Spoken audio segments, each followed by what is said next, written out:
Yeah, this is part 2. This is probably not for everybody because these are all the other things that I picked up at the weekend, which are definitely lower interest. Things that I don't know what they are, most of them. But yeah, when I started making videos, I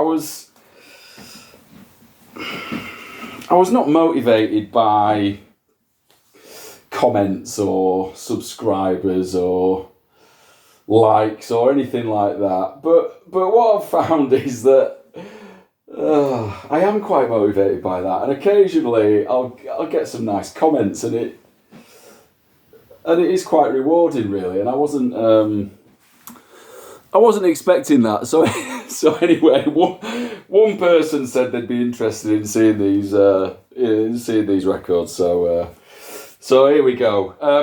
But also at the end, I've been listening to some of the better stuff, and like I do, put a playlist together, and I'm just constantly listening to that when I'm driving around at work. So at the end of flicking through all these random things, I'll just go through the nicer things that I've found, and then there's a link to the playlist of those tunes if anyone's interested, and then I'm just going to leave this alone and just concentrate on what I need to do.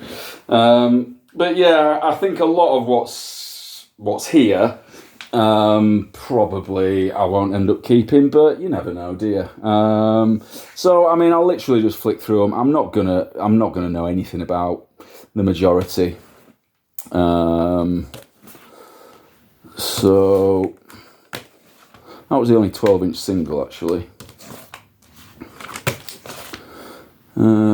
Cass Elliot,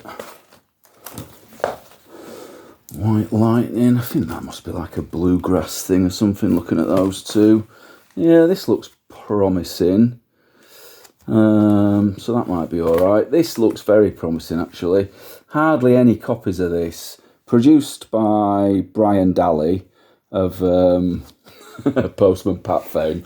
There is one track on YouTube which is quite nice, and nothing else. So I haven't got to this yet, but hopefully that'll be all right. I got 2 copies of this somehow.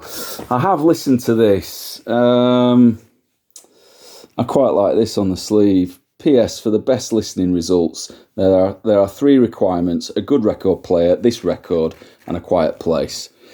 I'd say this is inspired by sort of later Dylan 60s sort of, once he's gone electric, it's got that sort of sound to it. But I probably won't be keeping those. This soundtrack, I picked this up just because it's a Cinerama film. I think the only working Cinerama screen now is at the Media Museum in Bradford, which is my cinema of choice. And occasionally they do like widescreen weekends, and they'll show vintage Cinerama films. But I think there's only a handful of them that were actually produced in that format. So I'll have to check whether they've actually got this one. Yeah, I don't know. Guess that's blues. That could be gentle jazz. More blues, I think. That's bluegrass. R&B blues, don't know.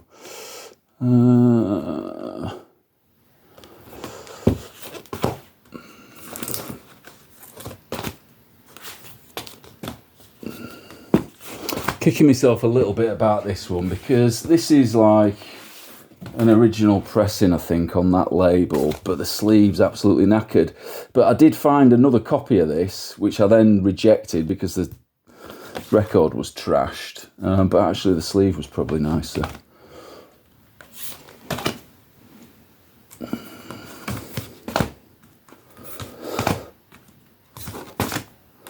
Another soundtrack, Shoe Shaft. So I've shown some of it, one of hers recently, so I'd never seen that before.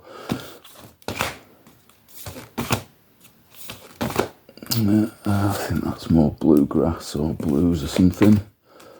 Don't know who he is. That's like Irish folk.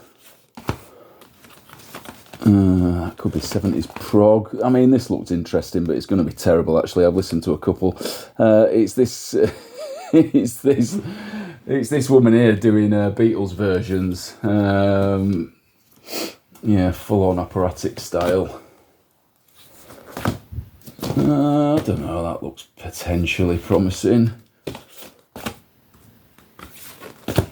The Association, marimba band. Oh, this looked promising as well. I really liked the image on the back. It's on Buddha, but it's I don't think it's particularly well thought of.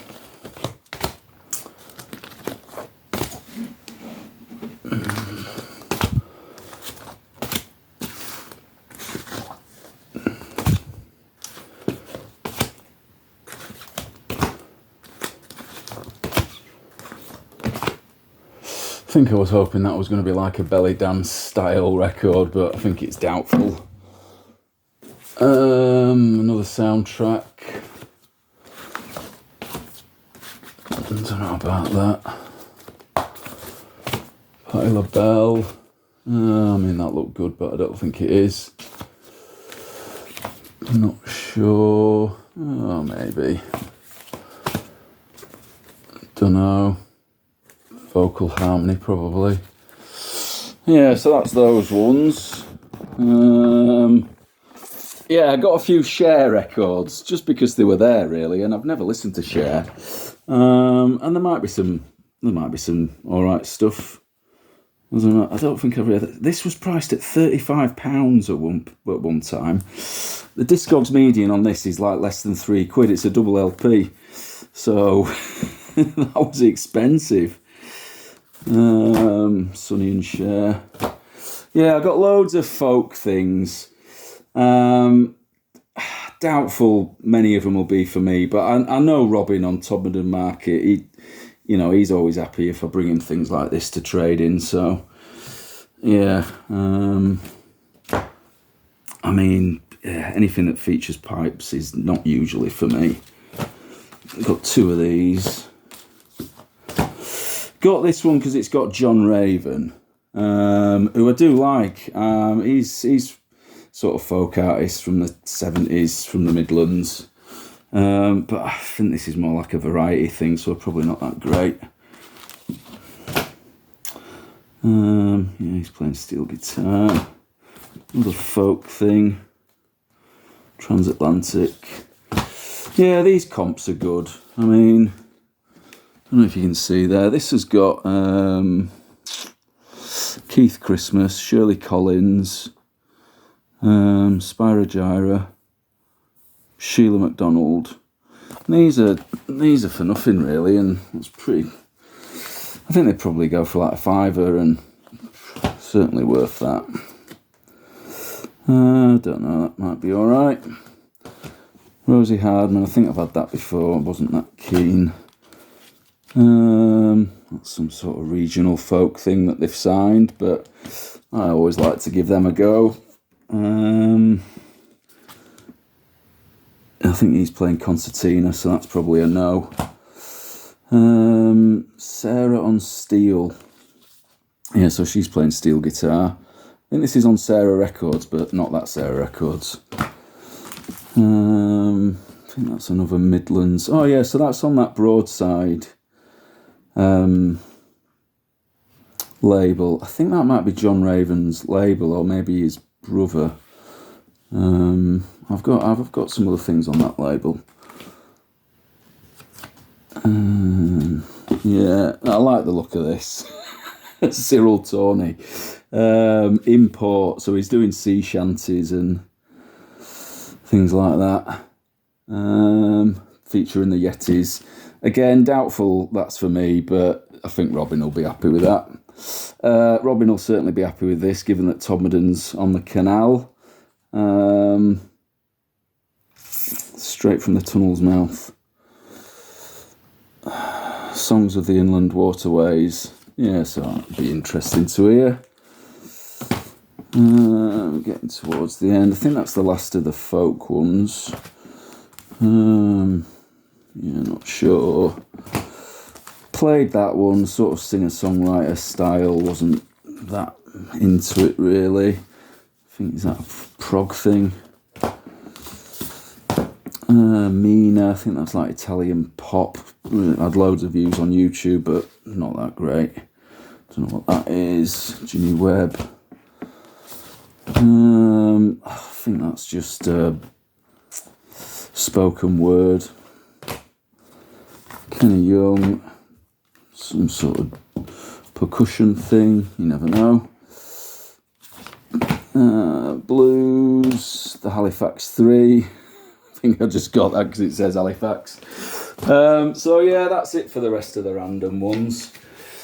So yeah, if I just quickly go back to these, and yeah, so I think there's 23 here, and I guess these are my favourites out of that haul, really. So I'll just go through these, and I won't say much, but yeah, maybe just the artist and the title and the year. So yeah, this is Martin Denny. This is from '59, and it's got the track Manila, which is really good. Sort of got hooting sounds in the background as though there's an owl or something involved. Yeah, this is a Latin jazz album, and I played this in full this morning, and it's a delight.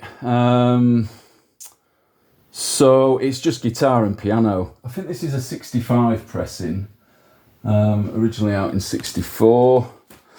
Yeah, Gordon Haskell, I mentioned this. This is from 69. Just really nice arrangements on it, so I've put that boat trip on there. Labby Sifri, yeah, this is a nice album. This is from 72. I think it's his third. Put my song on the playlist,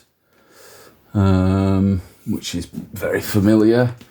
Larney Hall, yeah, this was one that I was hoping was going to be really good, and it is. So this is from 72. I think this is her debut LP.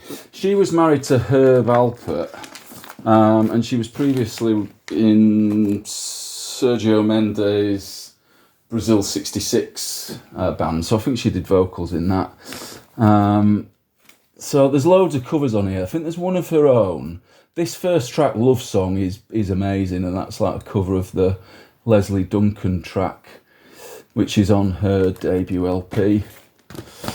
Yeah, this album was a bit of a revelation for me, really, because up until this point, I don't know why, but I just thought it was a live album.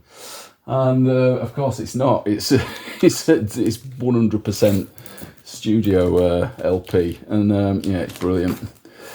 The Marvelettes. So this was a later one from 69. I haven't listened to all this yet, but Sunshine Days I really liked. Can't work out what the instrumentation is on that. It sounds like sitar, but I'm not sure if it is or not. Bobby Gentry, Patchwork. This was written and produced by her. This is a bit of a later one for her, but it's 71. Somebody Like Me is the track that I've gone for there. Lee Hazelwood, 40. So this was released in 69 when he was 40. The Night Before is an interesting story. Johnny Smartin, yeah. So I mentioned Bang Bang, that's from 58, so that's really good. This Mancini soundtrack, this is from 59.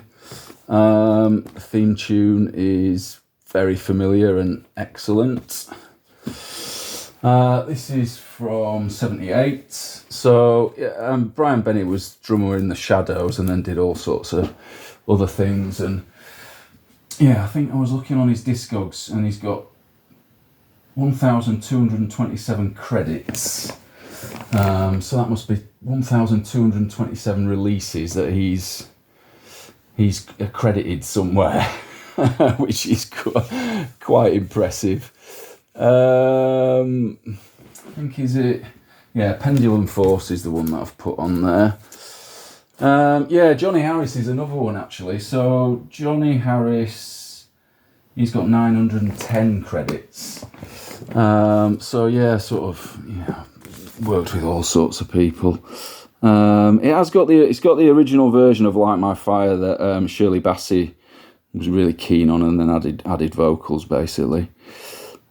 Stepping Stones, I think, is the track that I've put on there. Yeah, this was good. So I think the band is the 4 Instants, and the title track is one of their compositions. Actually, there's lots of other covers, but yeah, that's really good. Mentioned this one. So what did I put on? One Mint Julep. I think lots of people have done that. I think Ray Charles did a version of it. Booker T and the MGs. This is from 1970. Yeah, the title track "Melting Pot" is probably the standout. But yeah, I think a lot of people rate this. Bo Diddley. This is from 74. "Hit or Miss" is the track that I'm really into on that, which is a cover of an Odetta track. Lee Dorsey. This is from 78. So this entire album is written and produced by Alan Toussaint. I think maybe there's one track that he hasn't done. So Yes We Can is very familiar and excellent. Leon Hayward, I mentioned this had got like a famous sample, which is I Want to Do Something Freaky to You, which Dr. Dre sampled. Tamiko Jones, I do already have this record. It's got a cover of the Stevie Wonder track "Creeping," which is brilliant. Probably, yeah, it's up there. It's definitely adds something extra. Johnny Guitar Watson. This is from 76. Superman Lover is really good. I mentioned this. Sean Phillips, 1971. Keep On is the track that I've added, but there's loads of great stuff on this. I think that's 4th LP. Yeah, and then this was one that I didn't show before. This was out of the sort of random stuff, but yeah, I was playing this, and there's a tune on this, Dirty Boogie, which is really good. So yeah, I've added that at the end. This is from 1970. I think Discogs has it as swamp pop as the genre, whatever that is. But yeah, there's like a real heavy distorted guitar sound on that track. It's an instrumental tune, and yeah, they only did one album, which is that. So yeah, that's it. Cheers.